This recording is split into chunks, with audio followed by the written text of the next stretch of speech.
Hi, Dave Dougherty, shooting a biography piece for A Mother's Will.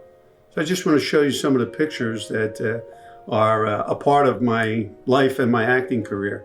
This picture is my sister Fran, who she was the one that started on the dance shows. She's the one that would sing around the house. She was actually offered to do a beach blanket bingo movie in the 60s, but my mother would have none of it, saying they're all boutons, meaning, you can look it up what bouton means, but figure it out. So she didn't let her go out there. But she's the one that got me thinking about the acting thing. And that, of course, is my son, one of my favorite shots of him. We ended up doing the sexy singles thing. This is the picture from the paper. This is the only sexy single in the number of years that they're doing it, where they included the person's child. And I thought that was pretty cool that we had that moment. We shot that at Harrah's Pool when they first opened up in Atlantic City. So every time I go by there and see that, I think of that. My mother, who thought it was the greatest thing ever that I wore a uniform, even though it was not the greatest thing ever. One of the highlights of my career downtown was that we did the Pope detail, and they issued us special badges that have the Pope insignia and, of course, the United States with the Philadelphia Sheriff's thing. And we only wore that the weekend that the Pope was in town. So that was kind of cool to be a part of that with the Pope coming into town. Bill Clinton was campaigning for his wife. I happened to be in Center City coming off of duty, so I made it down to there, met my niece and her husband and my girl. And she had her Canon camera, which was a big camera. And as we were moving around to try and get a picture with the president, Secret Service had said to me, "What do you have in your hand?" And I held it up, and they said, "Oh, okay, we're just checking."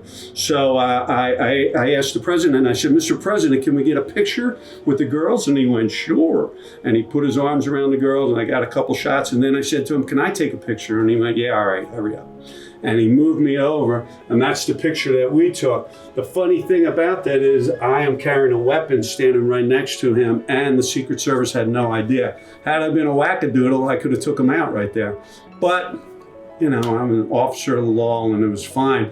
But I did say after we sat down at the table to my girl and my niece that I did have my weapon on me, and they were like, "Oh my God, how can you have done that?" And I go, "Well, I'm bonded to carry, so it's no big deal."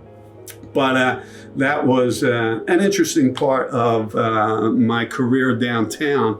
Another time that we had a brush with greatness was the rapper Beanie Siegel was on trial for attempted murder, gun charge, I'm not sure. But he had a jury, and the jury couldn't come to a verdict.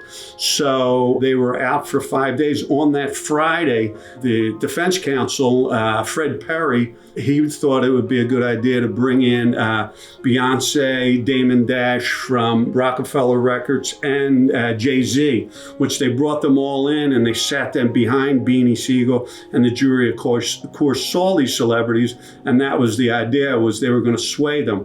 They went out and they came back 2 hours later, and they had a hung jury, which they just threw the case out. He was retried a year later and found not guilty. But as we were moving them all, Jay-Z, Beyonce, and Damon Dash out of the building, we took them out a back way and we put them in a room. So we were watching them, waiting for their limos to come up. And while I was in the room with her, Beyonce winked at me. And I'm thinking, wow, she winked at me? What would she want with me? But maybe she thought I was, attractive or whatever. But it turns out she had something in her eye, and that's all she was doing. But for that second there, I thought, maybe she doesn't want Jay-Z's $500 million. Maybe she wants my $500 a week job. She was beautiful. The girls, the clerks, and all the people were looking at her, and of course they were bashing her, going, "Oh, look at that outfit she's wearing, and her makeup." And I told them, just be quiet. She's beautiful. She's a movie star. She has that really glow about her. But she has the best of everything. She has makeup people. She's attractive woman, a movie star. That happened to be the same week that I was working with Cameron Diaz. And again, when you're in that around those people and they're made up, it's kind of fun to be in their presence, and a little awestruck, but The thing about them all is that they're just regular people, the president included. They're just regular folks. But it is kind of exciting to be in their environment, be in their orbit just for a minute.